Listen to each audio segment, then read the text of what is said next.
Hello दोस्तों, कैसे हैं आप सब। आ गया हूं एक नई कहानी के साथ जिसका नाम है एजेंट विजय। आतंकवादियों के एक गिरोह ने आतंक फैलाने का एक नया तरीका ढूंढ लिया था। उन्होंने कुछ वैज्ञानिकों को अगवा कर एक खतरनाक वायरस तैयार किया। ये वायरस ठीक कोरोना वायरस की तरह हवा में फैलने वाला था और पूरी दुनिया में तबाही ला सकता था।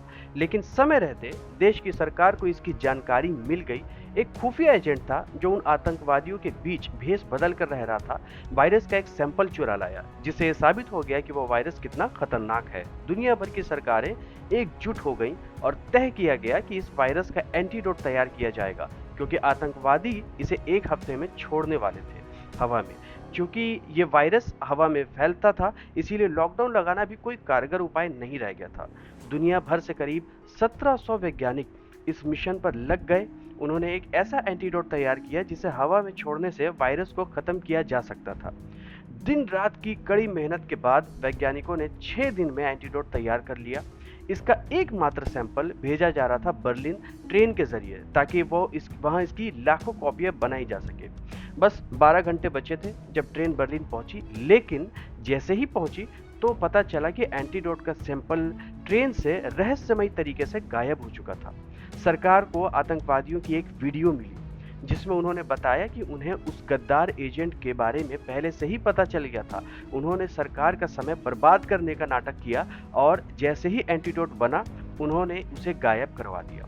अब दुनिया की तमाम सरकारों में हलचल मच गई। सभी को मानना पड़ा कि अब कुछ नहीं हो सकता। उन्हें जनता को बताना पड़ेगा कि अगले दिन क्या होने वाला है। और तय किया गया कि पूरी दुनिया में फुल लॉकडाउन लगाया जाएगा, कोई भी व्यक्ति घर से बाहर न निकले। हालांकि ये भी ज्यादा असरदार नहीं था, क्योंकि वायरस तो हवा में फैलने वाला था। इसी बीच एजेंसी के एक सीनियर अधिकारी ने किसी तरह उस वीडियो का स्रोत यानी सोर्स का ट्रैक किया कि कहां से आया था, जिससे आतंकवादियों की लोकेशन का पता चल गया। ये लोग दूर दराज के रेगिस्तान में इलाके में छुपे हुए थे। सैटेलाइट की तस्वीरों से पता चला कि ये एक पुराना एयरपोर्ट था जिसे अब इस्तेमाल नहीं किया जाता था, जिसे एक ट्रेनिंग सेंटर की तरह इस्तेमाल लिया जाता था। ऑफिसर ने तुरंत अपने सीनियर को जानकारी दी कि पास के इलाके में एक बहुत ही काबिल ऑफिसर मौजूद है जो आतंकवादियों के अड्डे पर पहुंचकर वो एंटीडोट ला सकता है वापस। लेकिन सीनियर ऑफिसर ने जोखिम उठाने से मना कर दिया। उन्होंने कहा, बहुत देर हो चुकी है, किसी भी तरह की हीरोगिरी करने से कुछ हासिल नहीं होगा।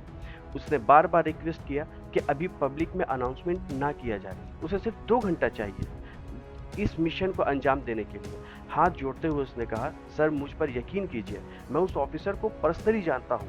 एक बार मुझे उससे संपर्क करने दीजिए, कांटेक्ट करने दीजिए। उसे अपने देश वापस आना है। अगर मैं उसे ये मौका दूंगा तो वह ज़रूर एंटीडोट ले आएगा। सर, आप उसे नहीं जानते, वो नामुमकिन को मुमकिन कर सकता है। काफ़ी सोच विचार करने के बाद सीनियर अधिकारी ने कहा, ठीक है, लेकिन तुम्हारे पास सिर्फ 1 घंटा है। उसके बाद मैं दुनिया भर की सरकारों को नहीं रोक पाऊंगा। 1 घंटे में अनाउंसमेंट होने वाला है, सारी मीडिया को खबर मिल जाएगी। ये सुनते ही वो ऑफिसर तुरंत काम में लग गया। उसने उस ऑफिसर को कांटेक्ट किया जो उस रेगिस्तानी इलाके में काफ़ी नज़दीक था। उस ऑफिसर का नाम था विजय। विजय आधी नींद में था जब उसका फ़ोन बजा। पहले तो उसने बेपरवाही से बोला, मुझे किसी चीज़ से कोई लेना देना नहीं है। लेकिन जब ऑफिसर ने कहा कि अगर वो एंटीडोट वापस लाता है तो उसे अपने वतन लौटने का मौका मिलेगा, तो विजय की आंखों में चमक आ गई। उसे अपने देश की याद आने लगी। उसने घड़ी में वक्त देखा, टाइमर सेट किया और तुरंत अपनी मोटरसाइकिल उठाकर वहां से निकल पड़ा।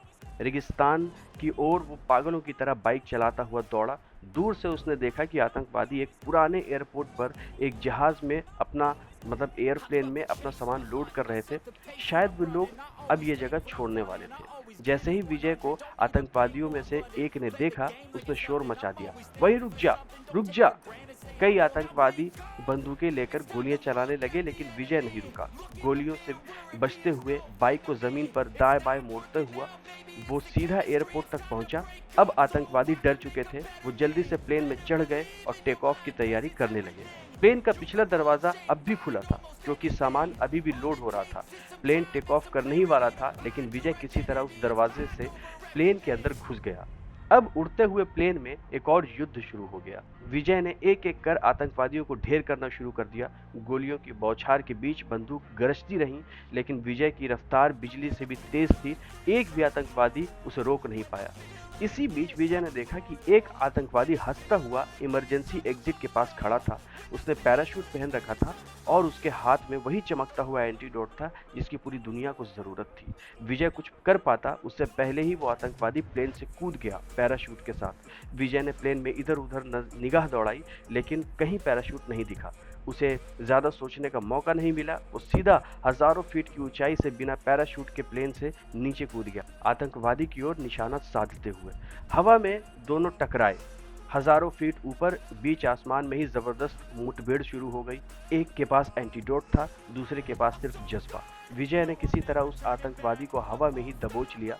दोनों हवा में ही गुत्थम गुत्था करने लगे। विजय पैराशूट के लिए लड़ रहा था और आतंकवादी एंटीडोट को बचाने की कोशिश कर रहा था। आखिरकार विजय ने पैराशूट हासिल कर लिया। एंटीडोट भी अब उसके कब्जे में था। जैसे ही जमीन नजदीक आने लगी, विजय ने पैराशूट खोल दिया और सुरक्षित नीचे उतर गया। आतंकवादी को उसने हवा में ही मार गिराया था।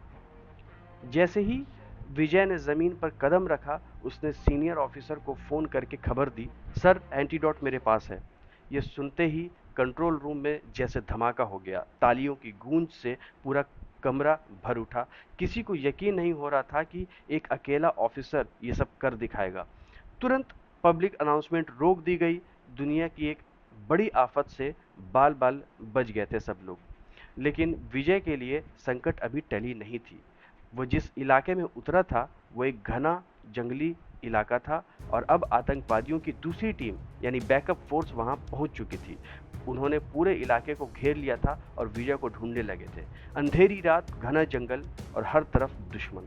विजय ने खुद को छुपाया, लेकिन वो भागा नहीं। जैसे जैसे रात बढ़ती गई वो एक एक कर उन आतंकवादियों से भिड़ता गया, खून से लथपथ, थका हुआ, लेकिन उसकी आंखों में एक ही आग थी, देश को बचाने की। कंट्रोल रूम से तुरंत एक बड़ा बैकअप फोर्स रवाना किया गया, लेकिन उन्हें पहुंचने में रात भर का समय लगना था। सुबह की पहली किरण के साथ जब हेलीकॉप्टर विजय के लोकेशन पर पहुंचा तो उन्होंने देखा विजय खून से लथपथ, हाथ में एंटीडोट थामे, जंगली इलाके के बीच अकेला खड़ा उनका इंतजार कर रहा था। हेलीकॉप्टर पर चढ़ते हुए विजय को एक सुकून मिला। जैसे ही हेलीकॉप्टर ने देश की सरहद पार की, विजय की आंखों से आंसू निकल गए। सालों बाद वो अपने देश लौटा था। एक ऐसा मिशन जिसकी भनक दुनिया को नहीं लगी, एक ऐसा सप्ताह जिसमें दुनिया एक बहुत बड़ी त्रासदी से बच गई, और एक ऐसा नाम विजय जो किसी न्यूज़ हेडलाइन में नहीं आएगा, लेकिन जिसने हजारों जिंदगी बचा ली। तो ये थी आज की कहानी दोस्तों। मिलते हैं एक नई कहानी के साथ, तब तक के लिए शुक्रिया।